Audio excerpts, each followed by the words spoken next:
guys, welcome back to my channel. This is going to be a short video, hopefully, but I just wanted to sow some seeds with you guys. I have my trays in front of me. I'm in a zone 6B, 7A in Southeastern Massachusetts, and it's time to really get the ball moving when it comes to sowing seeds. It's early enough. I marked my calendar. I'm between my 10th week before the last frost date. So I definitely wanted to get started with a few things today that really make it seem that I really have things figured out, which I don't just yet. Here in Massachusetts, we experienced crazy snow. When I tell you 3 feet, like where I am, I got 27 inches of snow. It's crazy. I just saw the daffodils poking out the other day. I'll insert a picture. And I had a feeling that spring was coming, but we should have listened to Punxsutawney Phil, and Punxsutawney Phil said 6 more weeks of winter, and he was not playing. So I'm a little discouraged with all the snow that's out there, but that just means that it's time for me to get the ball moving inside. I did a lot of winter sowing. If you haven't checked out that video, check it out. It's linked above. And now I'm starting to get the ball moving with a lot of things that I'm sowing indoors, just so that I have some things to plant directly outside and kind of make sure that if my winter sowing doesn't succeed, which I know that it hopefully will, fingers crossed, but with all the snow, who knows when the snow is going to melt. I'm hoping that there is going to be some nice weather along the way that can melt all of that snow, but right now I'm feeling a little hopeless. Anyways, let's get started. Today I wanted to sow my peppers, my eggplants, and I also wanted to sow some lettuce seeds and a couple of other veggies and special flowers that I got in the mail. But first of all, I wanted to shout out one of my subscribers who sent me a bunch of seeds in the mail. I'm so thankful. Thank you so much. I'm going to respect her privacy, and I don't want to really put all her information out there, but yeah, she sent me a whole bunch of seeds. We did like a little seed swap, and I wanted to show you guys all, or tell you guys all the wonderful seeds that she sent me. I believe she's out in Texas, and Texas is probably like a zone 8 or 9. So some of these things are perennial in her garden, and they would be an annual for me. So I wanted to get the ball moving with some of those things to make sure that I have enough time to grow them. But she sent me Roselle hibiscus, and I love jugo de Jamaica. It's like hibiscus tea, and you can sweeten it. It has this kind of tart taste. It's so good. I love it. So I'm excited that she sent me some of that. I'm going to grow a bunch of that, and I know that takes a while to grow, but I would love to be able to make some tea in the summer, like a sweet hibiscus tea. That's going to be so good. She also sent me, talking about tea, butterfly pea, and I believe this is just the purple flowered one, and I would love to make some blue salt and make some tea with the butterfly pea flowers that serve as a dye and are good for teas and all of those things. She sent me one thing that I'm super excited about growing, and it's the dwarf moringa. And I've never grown moringa before. I've never actually grown any of these except for one that she sent me. But dwarf moringa, it has a lot of beneficial properties, minerals, protein, all kinds of things. So that'll be exciting to grow that and put it in to a nice planter, have it outside, and when it gets cold, bring it inside and kind of use it as an indoor plant and see how that goes. But it's a dwarf variety of moringa. I know moringa grows very quickly, and if it's not dwarf, it could get really big. So I'm excited to try this dwarf moringa variety. She sent me stevia sugar love, and I believe that is kind of like a obviously a sweetener, stevia, but this is a natural organic one, and it grows like an herb, I believe. So I can grow this in my little herb garden that I will be doing this year. One that I'm also very excited about is the Tithonia Mexican sunflower. I would love to grow this in my garden. They seem to get huge and pollinators love them, so that's very exciting. And then she sent me some burgundy red okra. I've grown the spineless clemenson okra, so it'll be nice to have a different colored okra in the garden. And so yeah, she sent me all of these seeds, super nice. She did not have to. It's always nice to have nice people that you meet that also send you such amazing things in the mail. Oh my God, and I just looked in the package and I forgot 2 seeds. So she did send me the Clemson okra green spineless. I've grown that before. My family loves okra. And then she sent me holy basil. So I love basil. Use it in Thai cooking, and it smells amazing. So again, thank you so much to my subscriber who sent me all of these wonderful seeds. I really, really appreciate it, especially during these times with all the snow. And yeah, I will keep you all posted with those things. I'm excited. I can't wait. Now let's move on to the first tray of veggies that I'll be sowing, and that is my lettuces. I love lettuce. Me and my family eat lettuce all throughout the spring, all throughout summer, as much as I can. I have somewhat of a shaded plot in my garden where there's places where it's really hot and bright, and then there's places where there's a lot of shade. And I tend to find that where there's more shade, the lettuces have an extended period of time that I can harvest. So I'll be harvesting throughout early July, which is really nice before it gets really, really, really hot. And I love to mix it up. I like to grow leaf lettuces, romaine, whatever I can get my hands on. I really, really love the red lettuces. So I'm going to tell you guys a few of those that I'm growing. So I'm going to grow one that I love, love, love, love so much, and it is the Marvel of 4 Seasons. It's a butterhead lettuce.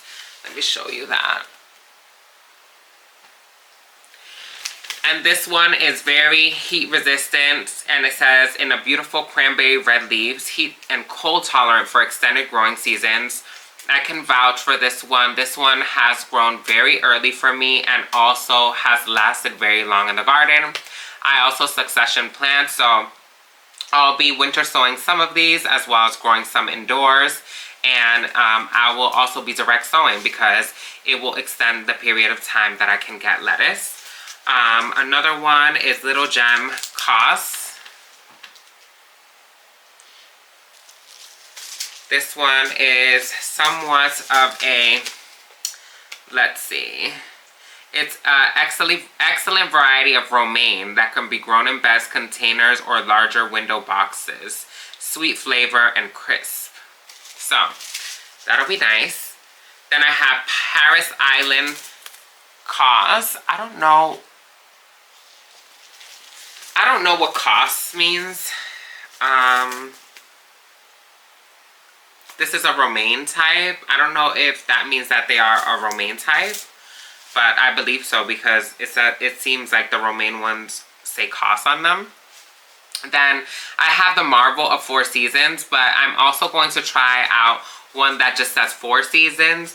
I'm not sure if it's the same as Marvel of 4 Seasons. This looks a little bit different, not as red.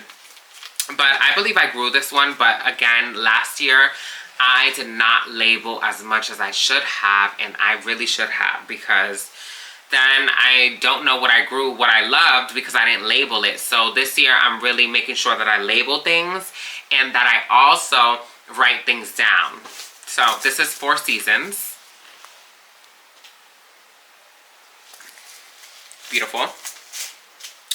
Then, oh, actually, let's see what 4 seasons. It's a butterhead as well, and it's very cold hardy. Then I have black-seeded Simpson.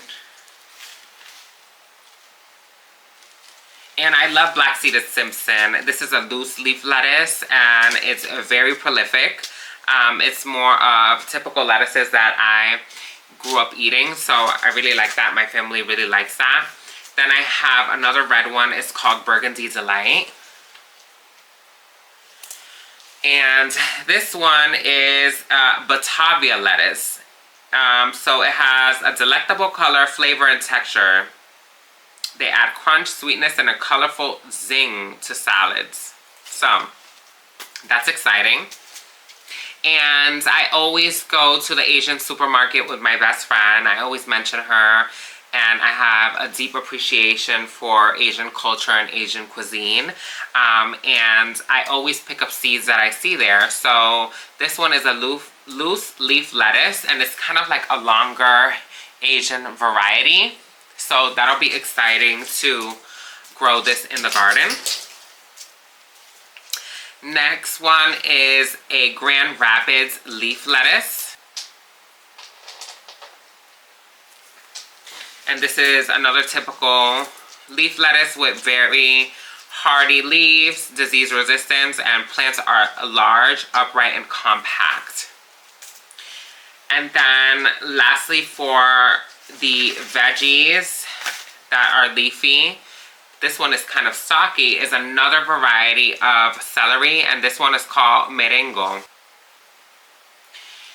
Merengue reminds me of merengue, which is a typical Dominican, which is my culture, my ethnicity, Dominican dance. And so I definitely wanted to get another variety of lettuce. I needed another variety of celery, because the other one that I grow, it has smaller stalks, but this one looks like it's really big. They said that these tall, dark green stalks add a crisp crunch and a classic flavor.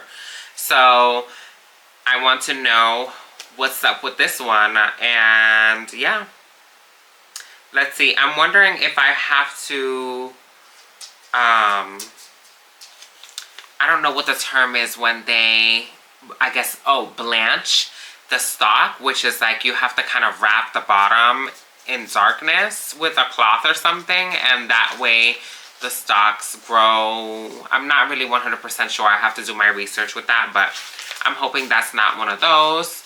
But yeah, so those are all of my leafy lettuces and celery that I'm growing. Now let's get to what else I'm growing. Okay, so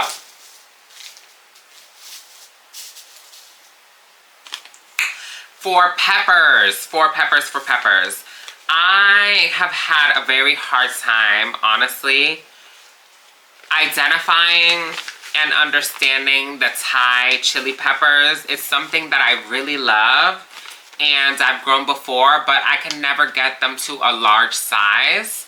I have 3 different seeds from 3 different, I have 3 different kinds of Thai chili pepper, and one that I grew last year was miniature. It was almost giving ornamental, very spicy, still had the same characteristics as the regular Thai chili, but they were tiny miniature.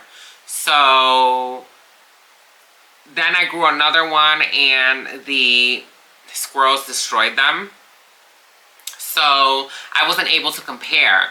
But this year, I want to take 2 varieties that I have. One from the Asian supermarket and one that I got from Etsy that says big Thai chilies. And I want to grow them, a couple of plants each, and compare them throughout the summer and see what their habit is. If I'm able to get a large plant, or are they gonna be the mini ones that I had last time? Because although I liked the mini ones were cute, they weren't really sustainable. They weren't really like good for drying or anything like that. They were kind of more to snack on or to throw in as an additive to a soup or something. I couldn't do much. So I'm going to grow 2 varieties, and we're gonna see what is what with those 2. Okay, then I also want to go on a kick with the Mexican peppers again. So I'm going to regrow the poblano chili, the serrano chili, and the jalapeno. And so this one was an early jalapeno, and I loved this jalapeno. It was small, compact, a bushy plant that just kept producing and producing and producing. And amazing recipe that I was creating, well, that I was having last year was eggs with jalapenos in the morning, and it was delicious. Like, I have to do that again and again this summer. It was so good. And then the serrano and the chile poblano,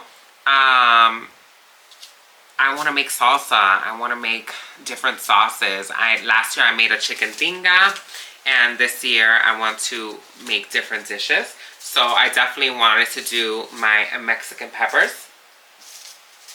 Then I have a Spanish and a Latin pepper, which is called cubanelle. It's known as a Cuban pepper and the Italian frying pepper. This versatile pepper is great to incorporate into grilling, salads, or soups. So we use it to make our sofrito, to make our seasoning herbs mixture. And so I definitely want to grow this. I've grown it in the past, and it was a really reliable. I have a Cuadrado de Asti. It's a sweet pepper, a sweet Italian pepper. Then I have one that I'm very excited about, and it's the hot pepper Italian peppercini. So I want to pickle them, and I want to add them to salads this summer. My ex-partner, he really put me on to pepperoncinis, and I never looked back. They were so good. So definitely want to try that. Oh, there's a third type chili. So I don't know if this one was a compact one. It says small pointed fruit are easy to dry, bright and red color. I don't know if these are the one. You know, I really don't know if these are the ones, but we're going to try them. What else do we have here? Okay. We have the Sunbright, which is just a yellow pepper. It's a sweet pepper as well. And then I forgot to say that I'm also going to be starting my eggplants. My eggplants and peppers, I am starting them now because they are things that take a long time to flower and also produce fruit. So those are things that I would like to get a start on very early. I am not growing my tomatoes yet and other warm loving veggies just because those grow pretty fast and I have limited space in here. I plan to get a mini greenhouse sometime down the line, but sorry, I'm just like removing some sticks. We'll talk about that next. But anyways, eggplants, peppers, start them early if you want to see faster progression in the garden with them, and get them up to size. But that's what is going on. And so for the eggplants, I'm going to grow an Asian long eggplant. I'm going to grow Black Beauty. And I'm going to grow Aswad eggplant, which are an Iraqi eggplant, and they were beautiful last year, and so I definitely want to grow them again. And that is all. That is all that I'm going to be growing. Well, I lied. That is not all that I'm going to be growing. That is all that I'm going to be starting today, because the ball gets moving now. we get things going ASAP. The time is moving fast. Sooner or later, it'll be April, May. And so I feel like I'm a little behind compared to last year, but also the temperature outside is not as mild as it was last year. And so I'm really scared, nonetheless, to what it's gonna look like in the garden this year. But I'm hopeful. There's gonna be new plants. There's gonna be a new season, and things are gonna be good. Things are gonna be good. I just have to stay hopeful. And yeah, just keep watching my videos and supporting me if you can. Give it a thumbs up and a subscribe.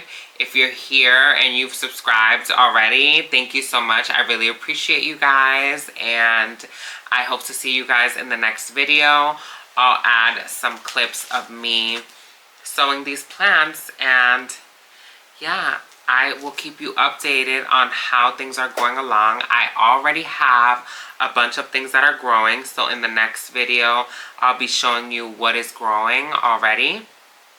Oh, and last thing, so I got soil from Job Lot, and it was just a potting mix soil, and it's not that great, honestly. Like, I have to I love Job Lot so much for seeds, but for soil I would stay to Miracle Grow, because these potting soils that I got, they're horrible. They're filled with sticks. That's why I keep looking away, and it's like there's sticks everywhere. It's like someone mentioned to me that what they do sometimes, allegedly, is that they take pallets that are, you know, trying to be recycled, and they just like grind up the pallets, and it's all sticks. That's what it's giving here. It's giving like 10% soil and then 90% sticks. It's not good. So I'm kind of like just removing the big sticks that I see, because you want to be able to sow your seeds in a media that they're going to be able to jump out of. If you have a whole bunch of sticks and rocks and whatnot, this one doesn't even have rocks. This one has a whole bunch of sticks, so it's just no bueno. It's giving like very low quality potting mix. I would not get this again. I actually need to buy myself a sifter that I can sift the soil and see if it can remove half of these. But this is going to be trial and error. Although I should have gotten Miracle Grow, I really didn't have the time, and I'm lazy, and all the snow outside. So this will have to do, and this will have to sustain these seeds for a bit. Once I repot them, I can add some fertilizers and a different potting mix, but for now, this is gonna have to do. Anyways, I'll see you guys in the next video. Thank you so much for watching, and enjoy.